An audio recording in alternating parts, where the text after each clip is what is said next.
Hello and welcome to the podcast According to Sci-Faith, where we discuss topics revolving around the compatibility of science and faith. I'm Joshua Göcking and you're listening to According to Sci-Faith. Preview of the episodes 37 to 40, Who Do You Believe? Episode 37, Physical Units. Already in school, we learned to use units, be it in mathematics or in physics or in other disciplines. I can remember from my time in school, even in primary school, when every time we had some calculation, for example, in maths, and we presented the results to our teacher verbally, then usually when we said just a number like 37 or something, then he would respond with 37 what? 37 buttons or whatever. And so this was also always something that we got aware of, that we need to use proper units when talking about problems or things, and even when in the problems the units were not clearly given, then we needed to basically say the units in this kind of quantity that we were computing, so like money units. So this was how we used it. So you learn from an early age on in mathematics, in physics especially, that units are really important, and they are indeed important. But what comes with it is oftentimes, I think, is a wrong interpretation of units, or sometimes one does not really realize what units really mean, or is not able to put them in the proper context, because as important as units are, they are also kind of arbitrary, and there is some freedom in how you choose your units, and this we want to discuss in today's episode. So if you might have noticed by now that there are many different kind of units. So there are unit systems. So for example, just in your everyday life, if you travel internationally, you might have come aboard that there are countries who use, for example, the metric unit system, and there are other countries that use the imperial system. And this is basically, the differences are quite big in some cases. So in a metric system, you basically have meters and kilogram and so on, these kinds of units, which are oftentimes, or not oftentimes, basically all the time, they are structured such that they are in a decimal way, or in a way where the next unit, the next higher unit system comes in steps of 10 or even 100 or even 1,000. So if you look at meters, the next higher order would be kilometers, which is 1,000 meters. So it's always in this way. If you look on the other hand into the imperial system, there this is not always the case. So for in the case of length, you will have inch, and 12-inch amount to 1 foot. So there you have a difference. There it's 12 inches that are 1 foot, and not in a metric system where it would be 10 or 100 centimeters which would amount up to 1 meter. So there is this difference in this scaling, and still you can see that both units achieve the same results. The societies who use these units work pretty reasonable, so there are no issues in using one unit system against the other. You might at least assume from seeing it from the outside. So the question that comes about is, of course, okay, who is using the right units? What are the proper units that are to be used? And this question cannot really be answered, because as it comes out, units are kind of arbitrary. So as we see, you can use both of them and achieve the same results or similar results if you don't miscalculate at some place or do any mistakes there. And therefore those units are kind of arbitrary, and which units are the right ones cannot really be answered, but units can be more practical for certain purposes, or less practical for certain purposes, depending on the situation that you are looking in. and that the units that you use have to be independent of what you are of the physics or what is behind of the nature behind it. You can clearly see from an example I will show you right now. It's for example, just think of an alien society. So if you believe that there are aliens, which I do not, but let's assume there are some aliens on some distant solar system, some distant planet, and they develop science. They also handle or work with each other and so on, and so they need some units to exchange their goods and so on. And in this endeavor, they develop some units, and in general, these units will be completely different from the units we have in our society. So if we travel there and we meet up with them and we try to exchange goods because maybe they have some goods we would like and we would not have on Earth, and the other way around, then of course we need to define a measure how we can we exchange them. And most likely they won't know anything about meters, about feet, about any other scale unit we have here, and therefore we need to find a way to get around it. So but what they are describing with there, so if they say we give you this quantity and that much of it, it is describing a real natural materialistic quantity that they really do have. So really physical, they describing something that is real, that is really there, although they use different units. So from there you can see physics needs to be independent of the units you use. So you always need to be able to describe the physics or the nature or what you are describing in science. You need to always be able to describe it in a way which is independent of the unit system that you are using. Of course, it will be always in some sense dependent on it, since you need to use units and you cannot just throw them out, but you need to be able to understand that the science that you describe at a base level is not depending on these units, and that you always can change into a different unit system, and it wouldn't change the science, it wouldn't change the physics behind it. It just would change the values in a way that they comply with the units that you are using. So having seen this, it might be reasonable to ask, okay, what are practical units to be used?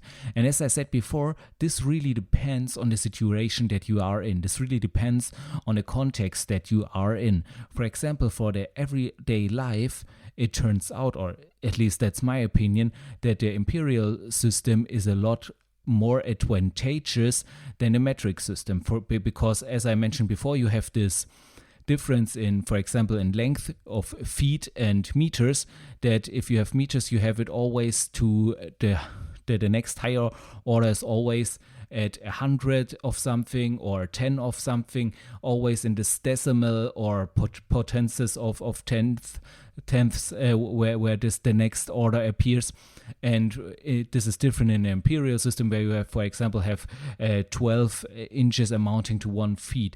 And the advantage in everyday life that this gives you is that if you need, for example, a third of something, if you have meters, that's pretty tricky, because a third of a meter would be 33.33 and so on centimeters. So it's really difficult to calculate with these quantities. Not really, really difficult, but it's more difficult than, for example, if you have feet and you need a third of a feet, then that's just 4 inches. So that's a lot easier, and therefore it's really advantageous in these everyday life situations. And that's me saying it as somebody who is accustomed to the metric system and who also uses the metric system, because I'm just used to it. This is also the other problem that you need to consider, that even if some units are more practical than others, especially in this everyday life, you can just not switch from one unit system to the other, because you are so accustomed to one that it's really difficult to switch from one to the other. And even years into living in a system where you use the different one, I heard that usually you still make this computation in your head and you turn it around. For example, if you if you live in Europe, for example, here in Germany, so in 2002, there was a currency change, and we went from the D-Mark, the Deutsche Mark, we went to the new currency, the Euro. And still these days, less and less, but still today, there are some people who, when they are encounter Euro as a currency and a quantity of euros, they still compute it back to the D-Mark. So this shows how deep these units can be in one's mind, and therefore it's not just not as easy to say, okay, we just will use this new unit system because we think it's more practical, because it's really being accustomed to a system. And even if this would be less advantageous in some circumstances, the barrier of of getting accustomed to a new one is usually much higher, especially in a case of units that you use in your everyday life. So having said this, this argument that the imperial system might be more advantageous in everyday life, if you go into physics, it's completely the opposite. There usually the metric system is much more advantageous, which is the reason why it is, for the most part, in most disciplines, or most part of physics basically, that deals with also the physics that we see with our eyes, so mechanics, electromagnetism, and so in these areas there's usually the metric system used, which is be more specific. It's the SI system, so the SI units, and they are not only so. Here we not only have just a unit system, but also it's kind of a basis of units. So in one podcast, no, not in a podcast episode, but in one article on my blog sci-faith.substack.com, I talk about basis in the sense of linear algebra. And if you have not read it, it's easy to understand what I mean by it. A basis is basically something like if you think of colors. So we have basically infinitely many different colors, but there are three colors from which you can combine in a way that you can achieve to get all the other colors. So this would be blue, green, and red. If you mix them with a certain amount of each color, then you can basically, if you do it correctly, get every color of the color spectrum. And this is basically a basis. So they are a basis of the color spectrum. And in a similar way, in linear algebra, you have this, that you can have bases of these vectors that you can combine to span the whole vector space, which has infinitely many vectors, but can be spanned by just as much vectors as dimensions this vector space has. So think of the colors if you did not understand, have not understand what I said before. And this is basically a basis. And for a unit system, you have it as in a similar way. There are some quantities with which you can basically, or some units with which you can combine together to achieve basically all the other units that are there in this world. If you just think about, we have time and length. So in the metric system, this would be meters and seconds. And this we can combine to meter per second, which would be a velocity. So the velocity is not a unit in itself, but is a unit that is combined of two other units. And this is the case for many, many units.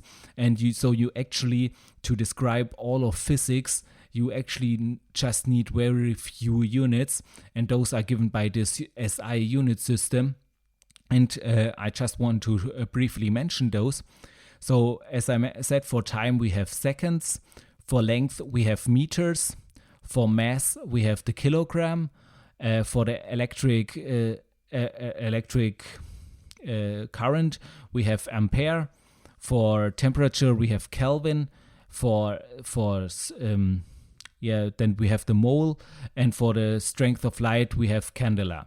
So the last unit is basically, when I was studying physics, it was mentioned once and never occurred again. I think if you specialize in something like astronomy and so on, then it might occur more often. But it is an important unit. But in many other cases, you are completely oblivious to this. The mole is also more a part of chemistry, so you rarely it occurs in maybe in some thermodynamic problems, but it's also pretty rarely. But the other units are really pretty current occurring, and you need them pretty often.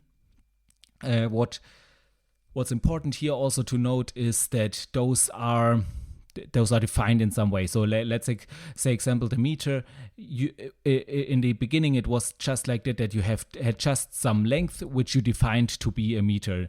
There was some reasoning behind it, but that's basically pretty much it. And everyone had kind of a stick which was 1 meter long, and then you said, okay, this is a meter.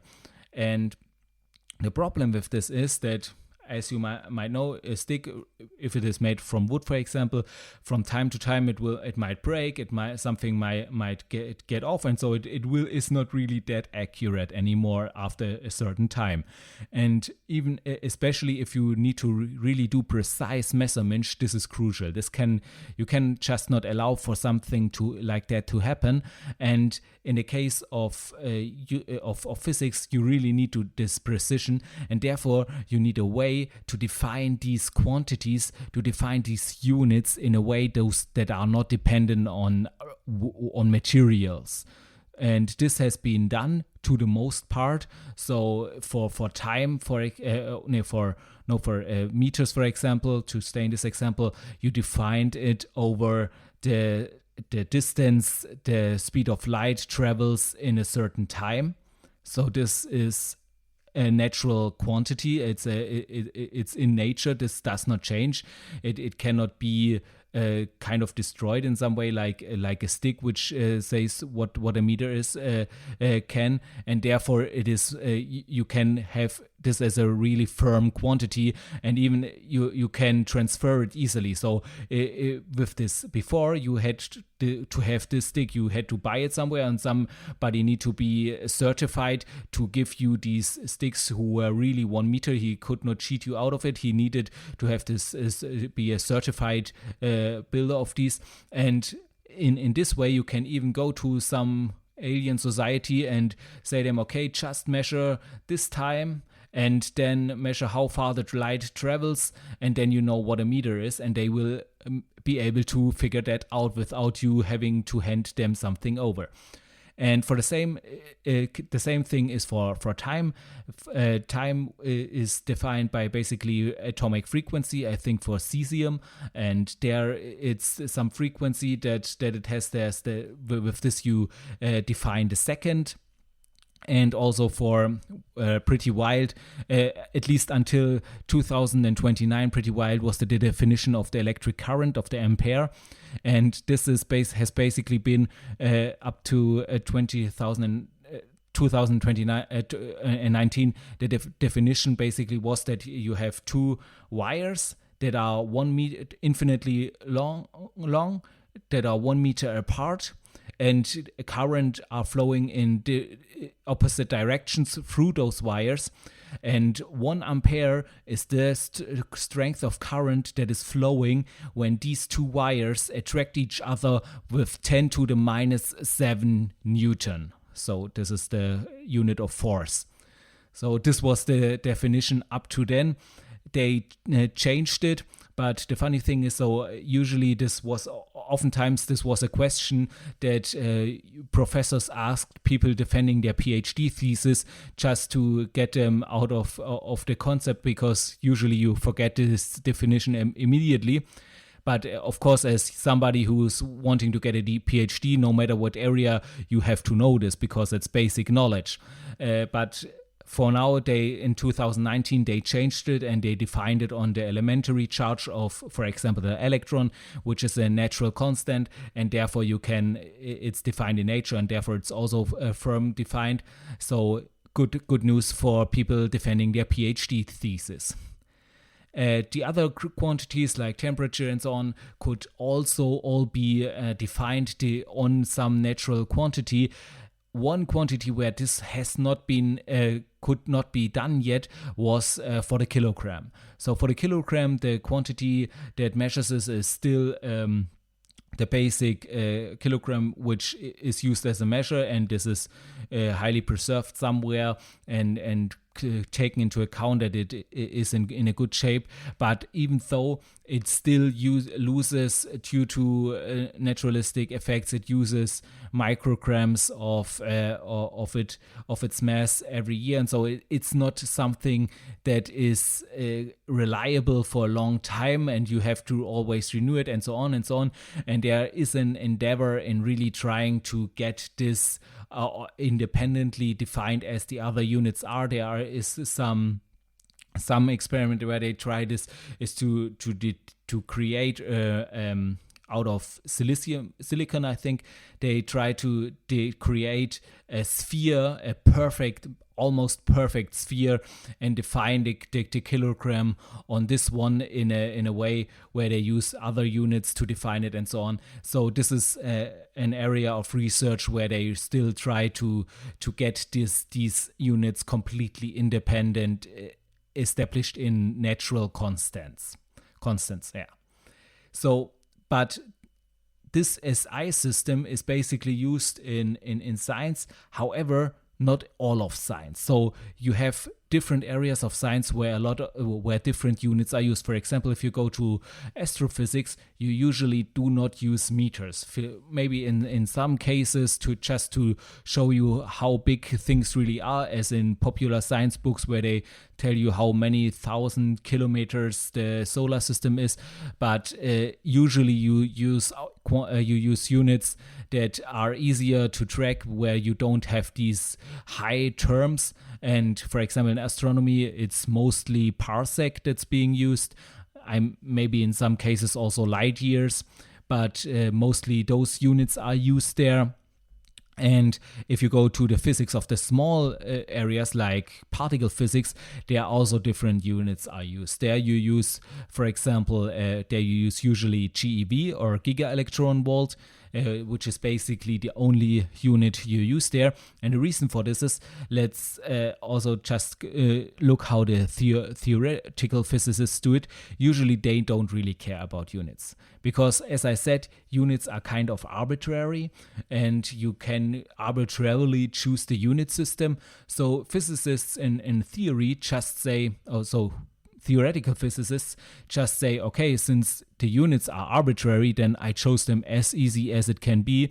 And so they usually choose the usage such that h bar, which is Planck's constant, and the speed of light are set to 1. And then you don't even need to take care of these constants. You don't even need to write them out, because they are 1 anyway. So it's just a factor of 1, which you do not need to write down. So in this case, for example, Einstein's relation E equals mc square becomes just E equals m. So and this makes it more explicitly clear what you're actually saying with this relation, because this relation does not state something about energy and the speed of light, but actually it states something about energy or matter being some form of energy. And if you go further and consider that this is only Einstein's relation for bodies who are at rest, then and consider it for bodies who are moving, then you have E equals the square root of m square, so the mass square, and plus p square, so the momentum square, so the amount of which it is moving squared. And this makes it more explicit what really this energy relation states, namely that the energy of any given particle or object is given by its mass and its momentum. That's basically what it states. And this factor of light speed that occur there are just for proportionally, just to make in the unit system of SI unit, make everything look right, or get to the right results, to the right units in this unit system. So therefore, in particle physics, you take a similar advantage. You change the units such that you have everything given in units of energy. So basically, you can transform every unit into one unit let's say the one of energy, and then compute it all in these units. And this you have in particle physics. There you have the masses given in giga-electron volt, you have the energy given in giga-electron volt, the momentum, the time, and so on. So the time actually would be 1 over giga-electron volt, so it would be the inverse of it. But you have everything basically given in one quantity, which make the equations much more easier, or the results much more easier, and you just need to talk about this in this quantity. If you would be completely consistent, you would actually say, okay, mass is actually the giga-electron volt divided by c square, but you do the trick basically like the theoretical physicists, and basically say, okay, we set c to 1, and then you get also rid of this. So this is a much easier way to talk about it. It's much easier to calculate in these units, and only once you really have to get everything out in these SI units, then you have to do a little bit of calculating, but this usually never happens because you usually stick to measuring everything in this GeV area, and all the particles, the masses of these particles are usually formulated in GeV and not in kilograms or some other unit. So what we can learn from this is that units are indeed important, so you cannot just say something is of some value without stating which unit you are talking about, because otherwise it's not clear what you are really talking about. But the specific kind of unit you use is really arbitrary, so you have a freedom of choice in there, and you have also a freedom of choice in many other states of where it's just about notation, where it's just about convention. For example, there's also in the special theory of relativity, or not only the special but also the general theory of relativity, there you have this Minkowski metric.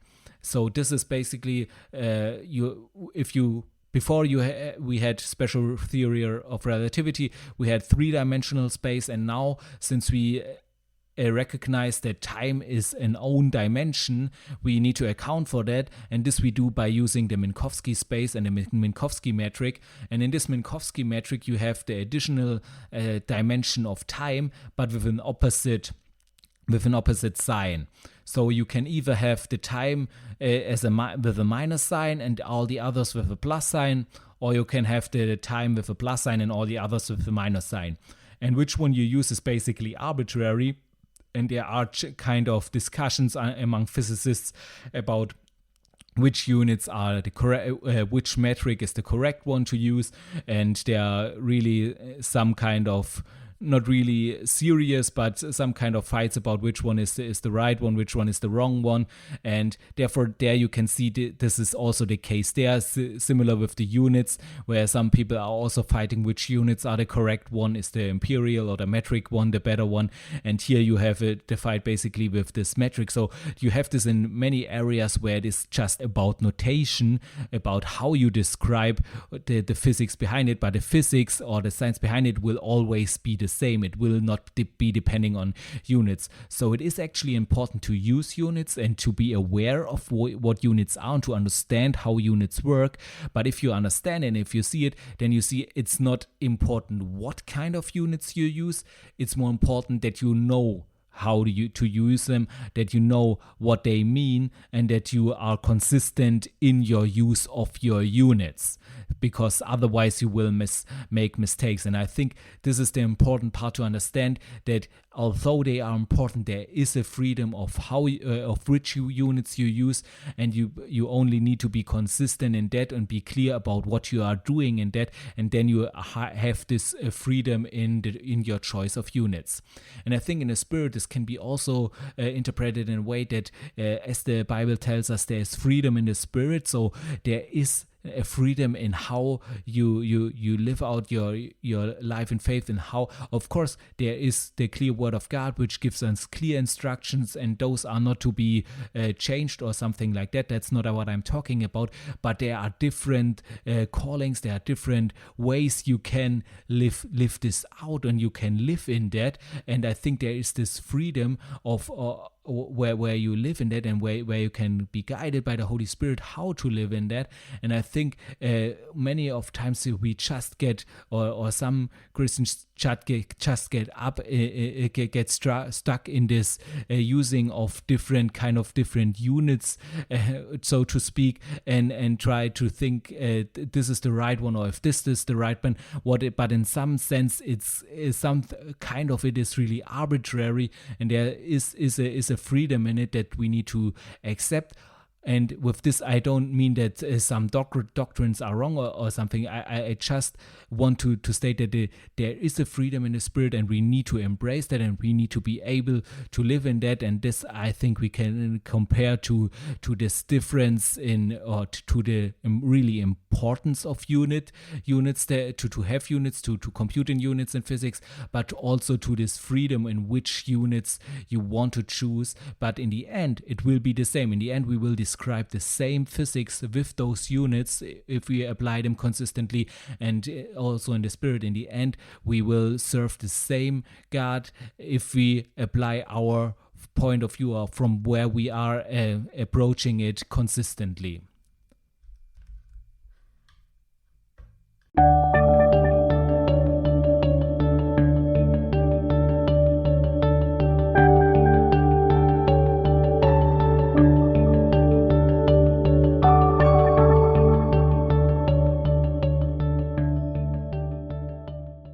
Episode 38, Emergence. What is emergence? So in science, or in physics especially, but also in science generally, you speak of emergence. What you mean by this is that there are processes or properties of a system that come about, that when you look at a system in the beginning, at the original, at the building blocks of the system, at the individual points, you will not predict that such thing could happen. You cannot see from there that these properties or these processes will occur. And one example for this is an example from mathematics. It's Simon Conway's Game of Life. So Simon Conway was a mathematician, and he's especially known for developing this Game of Life, which is basically a game on a cellular automaton. So you need to just imagine just a grid. And this grid is basically every square in this grid is a cell. And this cell can be either alive or it can be dead. And there are certain rules that define if a cell will come alive, stay alive, or if it will die, or if it will stay dead. So basically, a cell will stay alive if it has 2 or 3 living neighbors. So if around the cell there are 2 or 3 neighbors who are alive, then this cell will also stay alive. If there is a dead cell which has 3 neighbors, then it will come alive. This you can consider as just as something like birth. So these 3 cells, or the cells around it, reproduce, and a new cell is born. So this is a birth of a new cell. If you just use these 2 rules, then you can conclude from that. Then therefore a cell will die if it has less than 2 neighbors. This you can consider as being death by isolation, for example. Or it will die if it has more than 3 neighbors. So this can be considered as death by overpopulation, for example. And with these simple rules, you can build constructs. So you can just set this grid, use this grid, and set some cells alive and let it play out through the generations.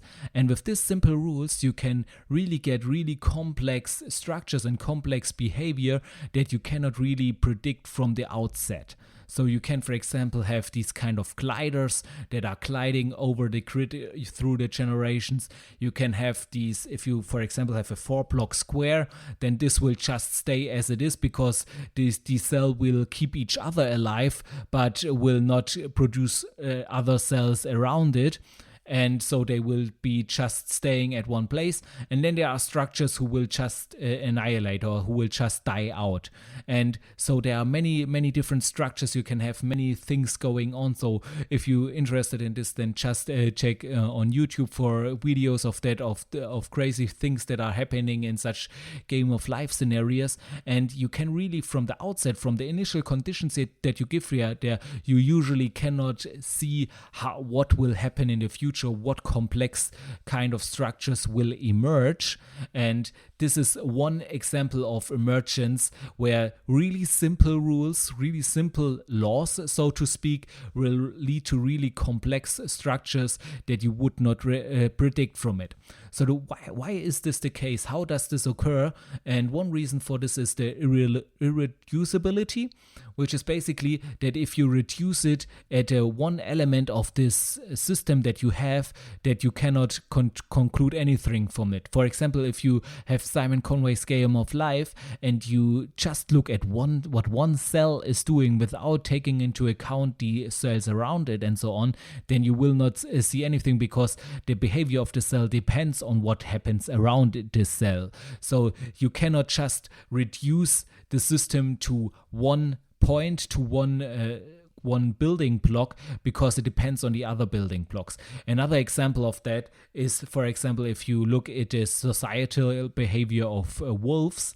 There you have the similar case. If you just take one wolf in isolation and see how he behaves, this will be completely different from his societal behavior with other wolves, because his societal behavior with other wolves depends on him being with other wolves. So him in isolation will not tell you anything about it, obviously. So this is also another example for that. Another reason why emergence occurs is because of the unpredictability. So as in the Game of Life, it's such a complex system that with any generation there are new relationships, new cells occurring at different places, which affects different cells there, and so on and so on. So it's really complex, and therefore it is impossible to predict what will happen. And from so this is basically what emergence is. So in this way you can understand how emergence works. What is done now is usually that one concludes from this, okay, we have this structure of emergence, so there are many things we do not really understand, and when we reduce it to its building blocks, we do not understand how the emerging results that we see can come from there, and therefore we will just assume that it is in some way emergence that leads to that. One example of that is, for example, consciousness. Today, many people assume that the consciousness arises from or emerges from our neuronal systems in our brains, that it just by some effect, all those neurons who are working together in some way through all this emerges that the thing that we call consciousness. And this sounds pretty reasonable, and in some sense it's true that out of this something emerges, but it is not a complete description of what really happens, or it cannot be considered as an explanation of what really happens, or if there is not something more happening, because also it is the case that usually in emergent cases where new effects emerge, that they are not completely new, so that they are not fundamentally new, they are not fundamentally different. And in the case of consciousness, it would be something fundamentally different from how a brain works, or how also a computer works. So if you just consider the brain as something like a computer, and out of this some consciousness emerges because of its complexity, this is an easy way out, because the consciousness is as I would argue, a fundamental difference from just the way a computer would work, and therefore this would not be a good explanation for how consciousness can come from just a brain working, or like neurons who are connected to each other. So in some sense you can see here that sometimes emergence in today's age is used as a scientific sounding but actually bad explanation for things we do not understand yet. So in some sense you might even argue that it is kind of an atheistic God of the Gaps argument. So we had it several times on this podcast. The argument of God of the Gaps is basically that every time, or is a critique brought to Christians or creationists, who every time when they don't understand, when something in science is not understood, they say, yeah, that's because of God did it this way and God is behind it and so on, which is a critique which is clearly a valid critique, which I also discuss in an article on sci-faith.substack.com, which you can read there. But in some sense, this emergence as an explanation of something like consciousness is really similar to that it is a God of the gap argument just from an atheistic worldview. However, emergence is still really fascinating because many properties of nature who are really necessary for life are really emergent. So, for example, as I also wrote on my blog, sci-faith.substack.com, which I mentioned several times, I had also a blog post about the fine-tuning of the universe. And in this, I really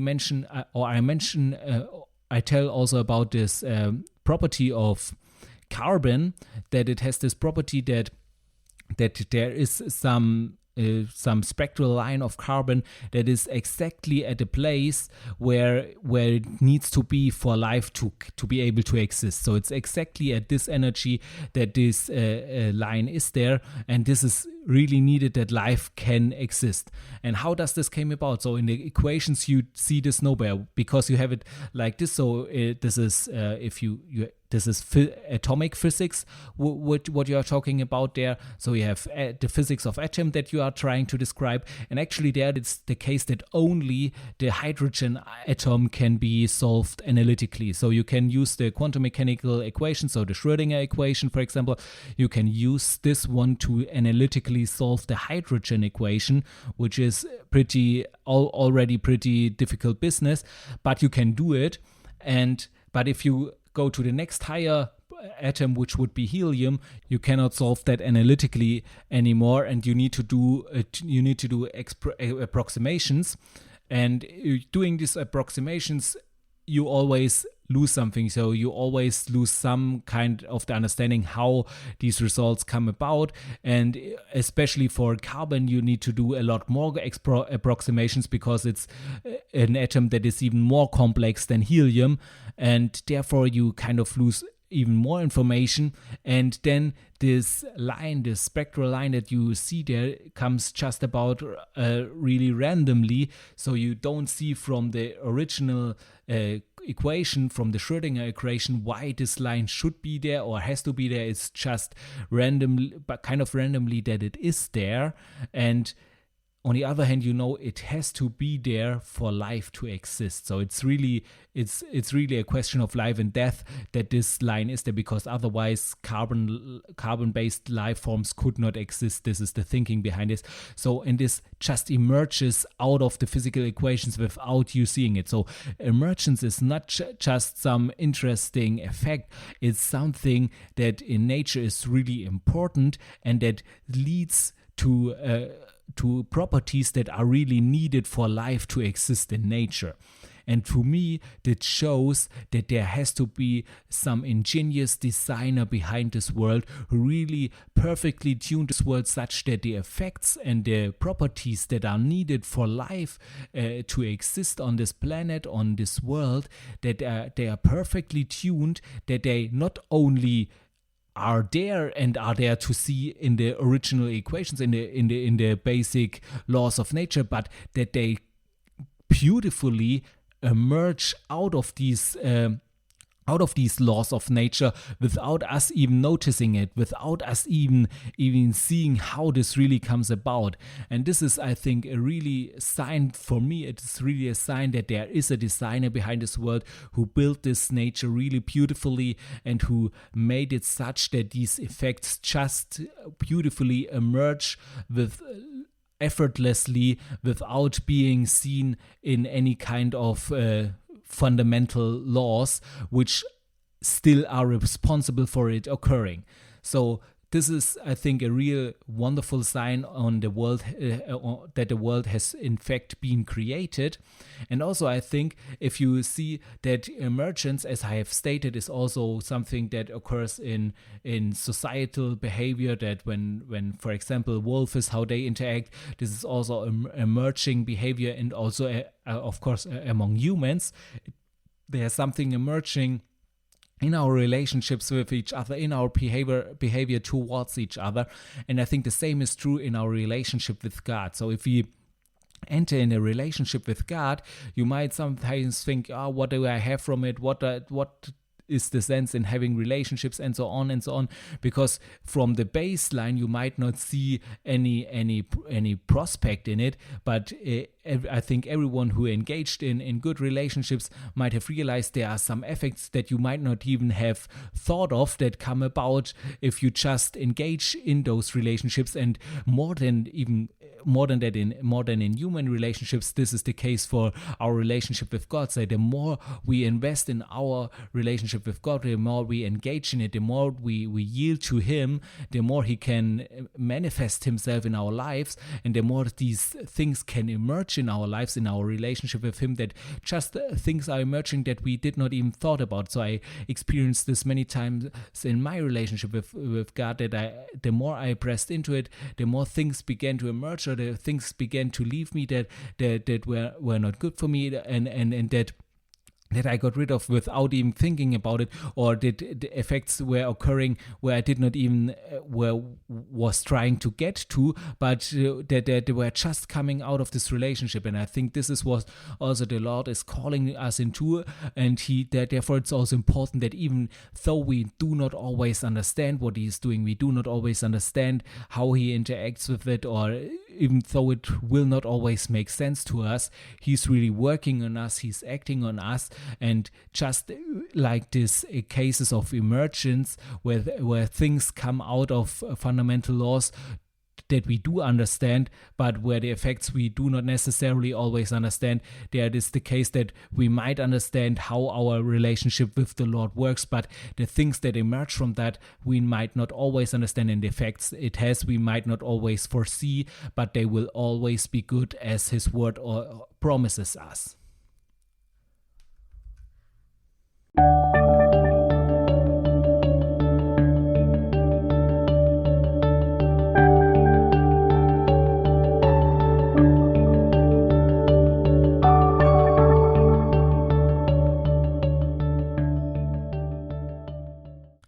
Time for a short break.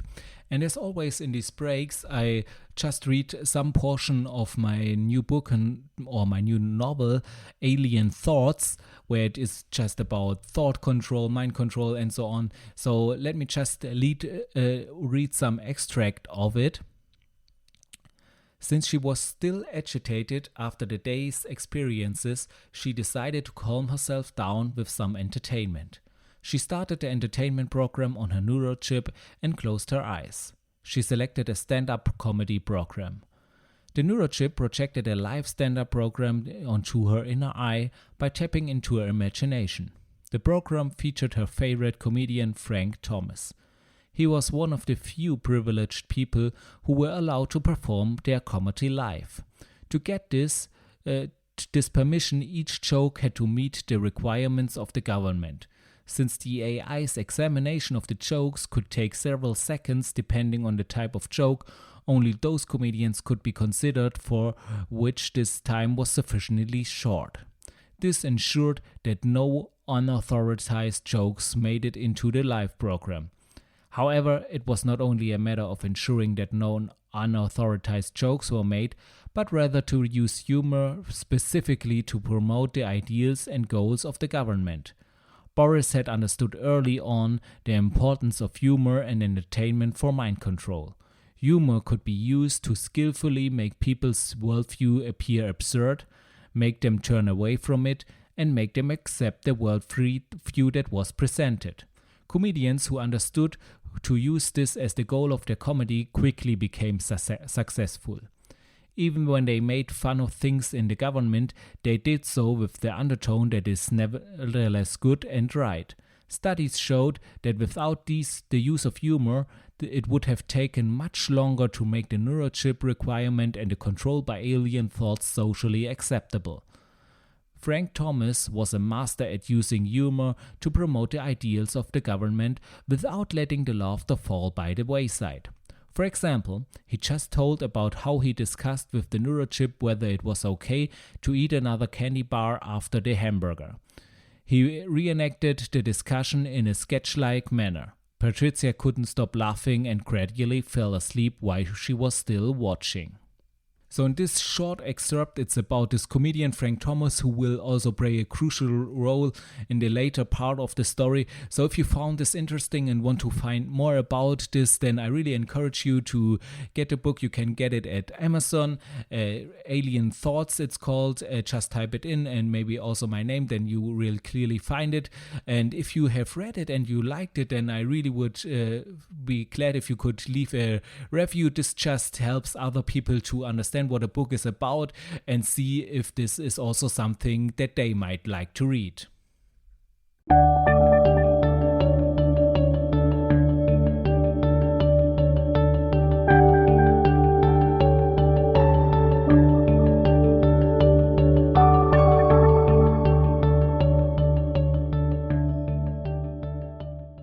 Episode 39, The Cosmic Microwave Background.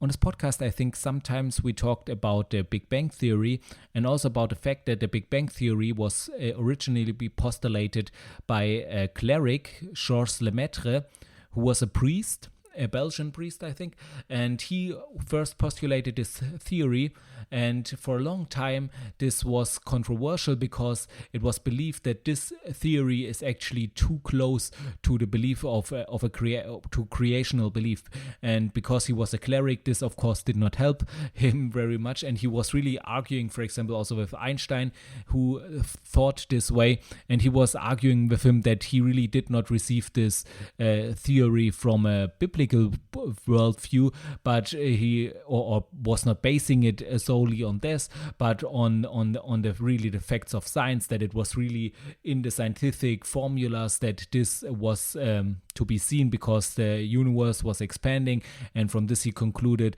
that it had to be expanding from somewhere, from one point, and therefore the universe has to have had a beginning, which is really a crucial point, because it having a beginning is also what the Bible tells about this world. And before, it was believed scientists mostly believed in some kind of steady state theory, so which basically said that the universe was and has been always, and therefore there was no beginning, and therefore this new theory seemed to prove the biblical account, which said that the universe in fact had a beginning.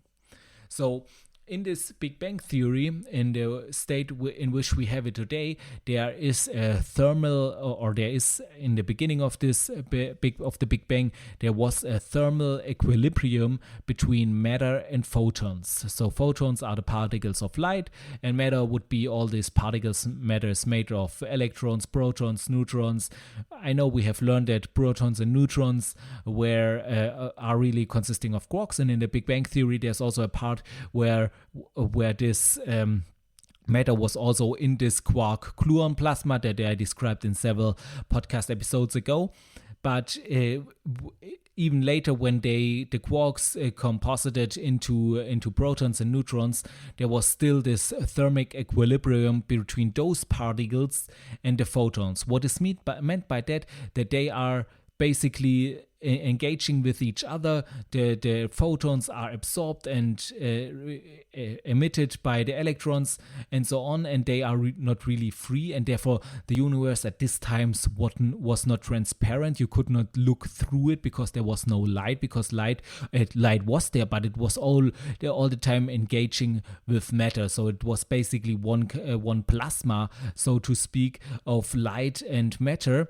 And what happened after about, according to the formulas, after about 80,000 380,000 years was that this began to change, and out of the protons, neutrons, and electrons, more specifically out of only protons and electrons, hydrogen began to emerge. So there was hydrogen, atoms building, and with this, the particles were not all particles were charged anymore, because electrons are charged, protons are charged, but hydrogen of course is not charged anymore, and there were less free electrons and protons who were charged and were interacting with photons, and instead neutral particles which were not so much interacting with photons, or in a different way interacting with photons, which meant that the photons would be free, or some part of photons would be free, and in this way the universe became transparent. So because there was free light basically floating around, which would make the universe become transparent.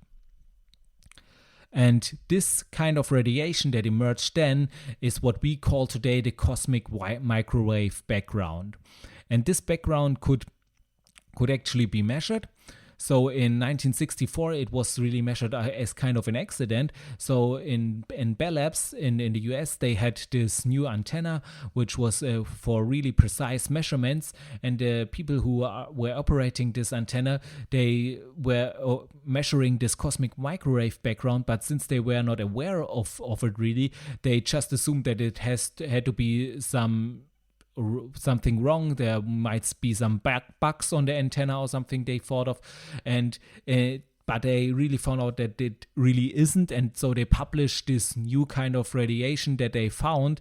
And in the same journal in which they found it, there was a paper where this kind of radiation was postulated, and also postulated how you could measure it. And they were probably kind of looking for grants to get experiments to measure it. But in the same paper, it was already shown, or other people independently of those already shown, that they had really measured it. And this was basically the first confirmation of the Big Bang theory. What's important to note there is that this radiation that came about when this thermal equilibrium of matter and photons began to cease, this light that what was emitted then was actually light in a visible spectrum. So this light, if you would have been there at this time, you would really have seen this light, but today we do not see this light. So what happened there? So it's called the cosmic microwave backgrounds. So microwaves, those are the same microwaves that heaten up your food in your microwave, and those are waves that are in the infrared spectrum. So they have longer wavelengths than our eyes can see, and so this light is actually invisible to us. But the original light that this comes from would have been visible to us. So how can this be? And the reason for this is the so-called Doppler effect, or also in redshift. And this is, if you are surely aware of it, if you know the sirens of, for example, police or of the ambulance. If you just think of it, when the ambulance is coming towards you, so you're in traffic, an ambulance is coming towards you, you might have noticed that this sounds differently than when the ambulance, you are a good driver, you leave the ambulance driving past you to get quickly to the place where they need to help, and therefore you will hear then the ambulance go driving away from you fastly, and then you will hear that it sounds differently than when the ambulance was coming towards you. And the reason for this is the so-called Doppler effect. And this is that first, when the ambulance was coming towards you, the sound waves of this siren were added, that did get added the velocity with which the ambulance was coming towards you. And this changed the frequency of these sound waves, and so they sounded differently than when the ambulance with its velocity is going away from you, where the sound waves are also changed in a different manner. So if the ambulance would stand still, you would still hear it differently than when it drives away from you or drives towards you. So this is what's called the Doppler effect, and in the universe this occurs because the universe is expanding. So since the universe is expanding, you have the same shift of the frequency that you have in this Doppler effect. So therefore, the light that was visible then has been now, as we call it, being redshifted towards lower frequencies and higher wavelengths, and this has been redshifted into the microwave spectrum. So therefore it is a cosmic microwave background, and this is also the reason why it was only observed in 1964 and not earlier, because we could not see this light with our own eyes. So if this redshift would not have occurred, this would of course mean that this light that has been visible then would also be visible now, and then we wouldn't actually see empty dark space if we look into the stars and only the stars there and there, but we would kind of see this cosmic background radiation. We would really see it with our physical eyes. I mean, it's really scarcely spreaded in the universe, so we would maybe only see some light. It would maybe be still very dark in this universe, but we would in principle be able to see it with our own eyes, which we are not, because of this redshifting of this light into the microwave spectrum. And this light, or this radiation, also has a temperature, and this is at 2.7 Kelvin. So this is above the 2.7 degrees above the absolute zero. Which basically means that the universe, or the space, is not at the absolute zero, but it is about 3 degrees above it, which also means that since, for example, if you look at a Large Hadron Collider, where we collide particles and use really tough magnets to put them on the right track, and these magnets need cooling, and this cooling is done by using liquid helium, which is way colder than this 2.7 Kelvin. So therefore it's reasonable to assume that the coldest place in the whole universe might actually be at these particle accelerators, because their helium exists in a liquid form, and this is so cold that it's even colder than space itself. So next to those backgrounds, there are many different backgrounds, or some different backgrounds that are assumed, or some that we know of but have not been able to show yet or to measure yet. And one I already mentioned in the episode to gravitational waves. There I was talking about this background of gravitational waves, which are also really, really interesting, because they allow to resolve a different part of the universe, or different parts of this universe, basically. Because what the interesting thing about this cosmic microwave background is, of course, that it has given us a lot of data, a lot of information about the early universe, about what in this era of the Big Bang was happening, how it all happened, and so on. So a lot of data which cosmology consists of today comes really from this cosmic microwave background. And since this background was only created 380,000 years after the Big Bang occurred, there is a lot of data that we, of course, cannot see, and that we cannot see because light has not been freely radiated before. But there is another background that might show us or lighten up the era before that, and this is the so-called neutrino background, because it consists of neutrinos. So in one of the last episodes we were talking about neutrino oscillations, and there we were also talking about neutrinos in general, how these what kind of particles they are, why they are needed, what they are for. And there we also saw that they are really weakly interacting, so quite literally in the weak force, and they are really only participating in that force, and therefore they can really basically go through matter for light years without interacting with anything. And therefore, when they were produced in the Big Bang, they just 2 seconds after the Big Bang, they were already radiated out, and this neutrino background was created. And therefore, this is a really interesting signature to find out more about the Big Bang, to find out more about these early stages of the Big Bang. And therefore, it's also sometimes called the holy grail of neutrino physics. But until now, it could not be observed. So neutrino physics is an area of research where also many experiments are done because of promising studies like those, where you can maybe really see what really happened in the early universe.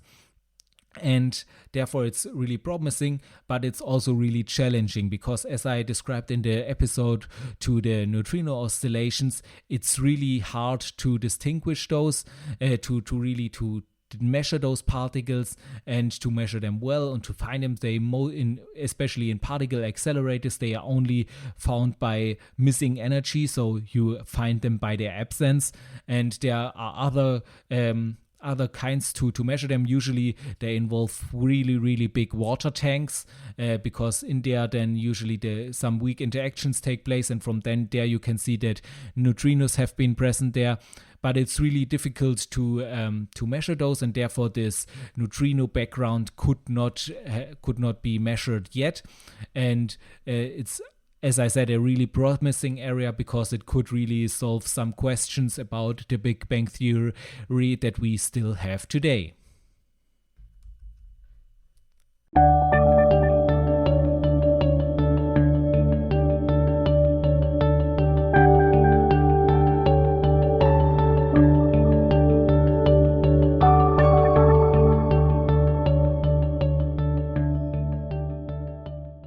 Episode 40, Scientific Skepticism and Doubt. In my book Sci-Faith, The Compatibility of Science, Faith and Science, I talk in one chapter, I talk about misconception about faith, and also in another chapter about misconception about science. And in the first chapter where I talk about a misconception about faith, I also talk about doubt and scientific skepticism and the difference between that, because many times I think this is confused, and therefore I just want to talk about, in this episode, really want to talk a little bit about that, about this confusing those two things and not getting this in the right order. And therefore I want to first read one paragraph of my book where I talk about this, and then we will dive deeper into what I mean by that, and what I mean by that especially considering how we as Christians should engage in scientific topics. I can well imagine that some readers might have their problems with the preceding paragraph and wonder, but doesn't science teach us to doubt things and not just casually believe everything? That's true. However, there is in my view a difference between scientific skepticism and doubt. The former could also be called a kind of healthy doubt. This is of utmost importance in science, since one should not simply believe everything that anyone claims. Scientific skepticism should lead one to examine every claim and try to confirm or disprove it by scientific means. Doubt, however, is different. Doubt means, at least this is my definition, not believing things without checking them out and dismissing them as void without doing one's own research. This is ultimately as harmful and as unreasonable as believing everything that is claimed. In both cases, there is no attempt to confirm or disprove what is said, which is fundamental to doing science. So this is the paragraph in my book, and in my book I more talk about this concerning scientists, where when supernatural things or effects or the existence of God or things are not believed, even if there are natural evidences for that, and if that they do, those evidences are then not investigated or not sought after, but just dropped off as nothing, as void. And therefore I claim here that this is also not really scientific, that this is kind of doubt instead of scientific skepticism. But in this episode, I want to talk about that this also goes the other way. This is not only to science, that science should not blindly doubt everything that is not in accordance with the worldview of the scientist, but on the other hand, also that we as believers should not just doubt anything just because some scientists or some science might have been bogus or might have been proven to be false. And therefore, this is also really important to look at it from this perspective. For example, especially in the last years, there was this controversial statement in science where repeatedly it has been said to trust the science. And on the English podcast, I really did an episode on this where I think it was called "Should Christians Trust the Science?" So if you want to know more about what I had to say to this statement, then I encourage you to listen to that episode. But to just get a gist of it, I was talking about that this is really kind of in contradiction in terms, because science is always about doubting in a way of scientific skepticism, so that you really are skeptic about every claim and really prove it and try to falsify it in science. This is basically the scientific method. This we discussed also some episodes earlier where we were talking about the scientific method, that it's basically always about that science is always about finding falsifiable statements and then trying to confirm the theory using those. And therefore a claim like trust the science is basically a contradiction in terms, because science is just about basically trying always to disprove a theory, and if it is not successful, you know that that there must be some merit to this theory, but there's never the statement to just blindly trust what some scientists or some collaboration has concluded. But if something could be confirmed like a scientific theory, then it's also important to give these theories the trust that they deserve. So what I mean by the trust that they deserve, that in their uncertainty, so every scientific theory has uncertainty, every measurement, every experiment has its uncertainties. So this will not go away by doing more precise measurements. There will always remain some uncertainty. And in this measure of uncertainty, so in this area of uncertainty, we need to trust those results if they are acquired properly.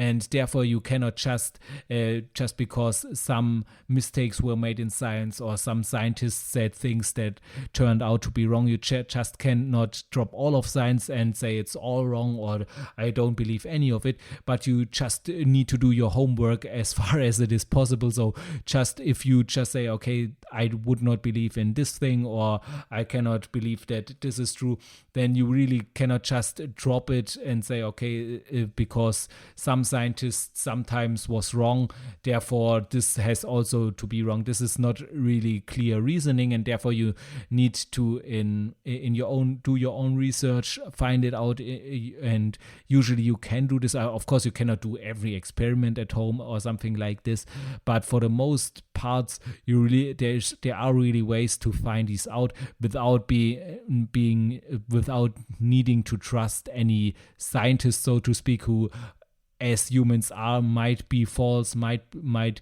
not be in the right, but the facts behind it, if you can trust them in their uncertainties, there you can put your trust on.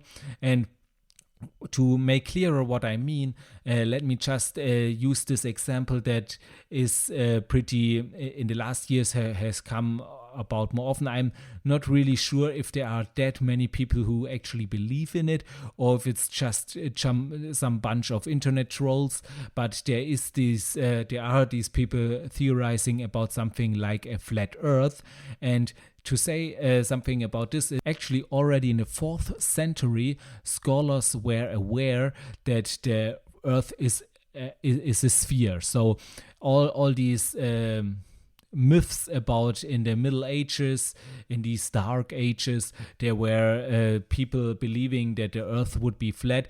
That is only true, or might only be true, if you think of people who were not well educated, which were many people at this times. Many people could not even read at this times. So there it could be that those people, because just as they grew up and as they saw the world as being basically flat, because if you just look around you, it might seem flat because the sphere of Earth is so big that it appears this way, although it isn't. Therefore, they might come to this conclusion, but they were not, usually those were not the educated people. And all throughout the Middle Ages, the educated people, the scholars, really did know that Earth is a sphere. So this myth of people up until the Middle Ages believing in Earth being a flat, and Columbus kind of finding out that it was a sphere, this is actually all nonsense. And when Columbus was trying to make his mission around the world, the people who are criticizing him, they were actually not doubting that the Earth isn't a sphere, but what they were not trusting in his conviction that what he wanted to do is he wanted to get to India. Actually, he did not really know that there would be America, and he wanted to go to India, and they would not believe that he could make it because they believed that Earth is a sphere as big as it actually is, and therefore they did not believe he could make it because there would be a lot of ocean. So actually they were in the right, but Columbus was still lucky because there was America in between, which he had found then. And so therefore it was never about the Earth being flat that was considered then, but it was about different things that they were arguing about. And so therefore already since the 4th century people were convinced that the Earth is a sphere, and even without like going to space or similar things, you can easily find this out by just considering this fact. If you just go to the ocean and you just look into the distance, and let's say some ship, some cruise ship or something will drive in the next hour or so, and you wait for this ship to arrive, and you look closely in the horizon, and then you try to see what will occur first. And what you will see first is the peak of the ship. You will see those first, and then you only will see the bottom part of it. And this is due to the fact that the Earth is curved, is shaped like a sphere, and therefore you will see it in this way, and not if it would be flat. Of course, you would see all of the ship immediately. And from this is a simple experiment that everyone can do, at least if you have the possibility to drive to the sea and see a ship driving in from the horizon, then everyone could do this experiment, and by this confirm for himself whether the Earth is a sphere or not. Also, you could easily, if you have a telescope and you look into the stars, or not only the stars, but more rather the planets, and you see, okay, all those planets are spheres, then it might seem logical to just assume that Earth has also to be a sphere. So because why should it be not? It wouldn't make any sense.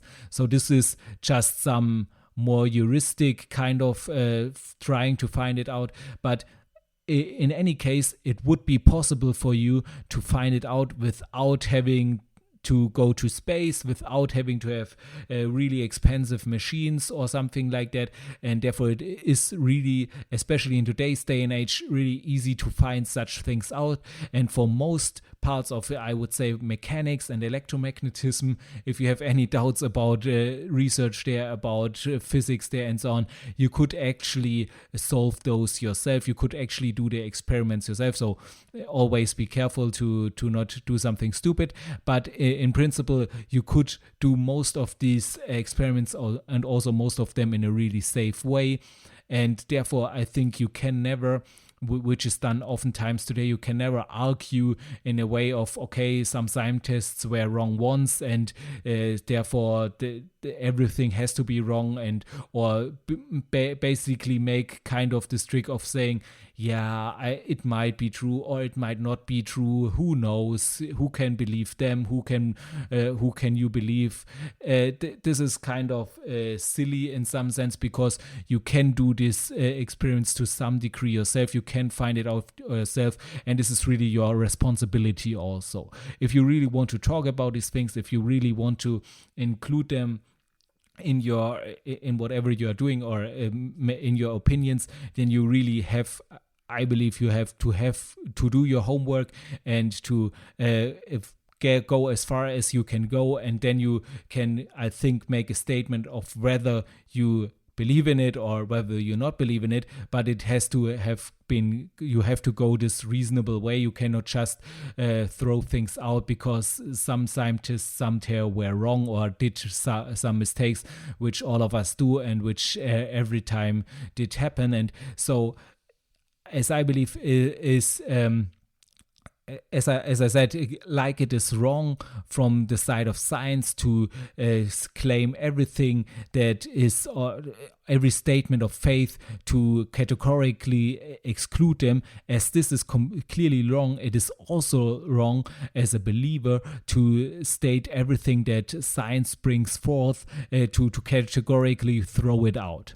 Those are both equally wrong, and science, as I always say, needs always to be done on the foundation of faith, because only in this way I think it can be really productive in the long term. But in the same sense, I think faith and science need to be able to coexist, because they do in fact not contradict each other. So they can coexist, and they do need to coexist in order to really establish a strong faith and also establish good science. So this needs to be able, and also if some scientific results can get your faith to shake, then your faith is really not strong enough. That's what you need to know. It's really not strong enough if just some scientific experiment can disprove basically the faith that you have an inner testimony of, that you have really come to know. So that this should not be able to shake your faith, and therefore you should also be able to embrace science as it is and with the results it delivers, always knowing that there is and has to be an interpretation of these scientific facts that are in accord with the biblical statements, with the statements of the Bible, with creational story and so on. And this you can always know. If you want to learn more about this, I really encourage you to read my book, Sci-Faith, The Compatibility of Science and Faith. But I think you always have to have these two thoughts coexisting, that you know, okay, everything in science can all these statements, all these facts that are in their certainties, in their uncertainties, they can be believed, and there's still always in this an interpretation that is in accordance with the biblical accounts. I think this is basically the way to go, and I think from this you can really do science that is really productive, and from this you can also develop a strong faith that will not shake just because some scientific or other observances or results or foundings might look different. Then your faith will not be shaken, because it is stronger than that.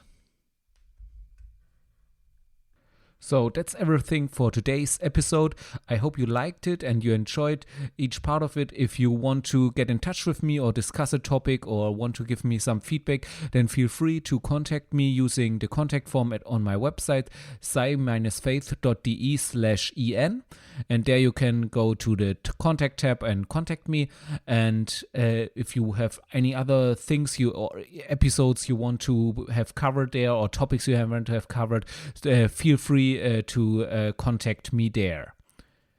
Also, if you are not yet familiar with the format in which this podcast is produced, let me just briefly explain it to you. So there are always at the beginning of a month or of a block. There is a big block of 4 episodes in one thing. It's kind of like a preview, which I call it, where you have the next 4 episodes all in one episode together, combined. And this is for people who like to hear long format podcasts, who have a long way to work or something else, where they can listen to a long episode and can then have a preview of the next 4 episodes all at once, and are completely up to date from the beginning of the block. For those who like their episodes shorter, who prefer it if they have a half an hour or even less of a podcast episode, for those there is every week afterwards will appear a podcast episode almost in that length, and this way I can publish every week a new podcast every episode, and everyone can have it his own way, either once a month a long chunk of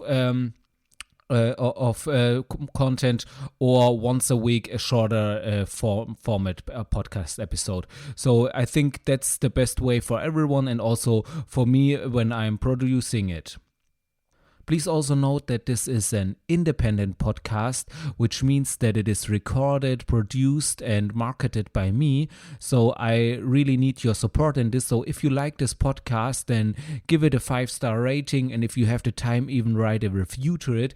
This just helps other listeners to become aware of this podcast, and then people who might be interested in this content can become aware of it. Also, if you have friends who you think would like this content, then recommend it to them and share it with them.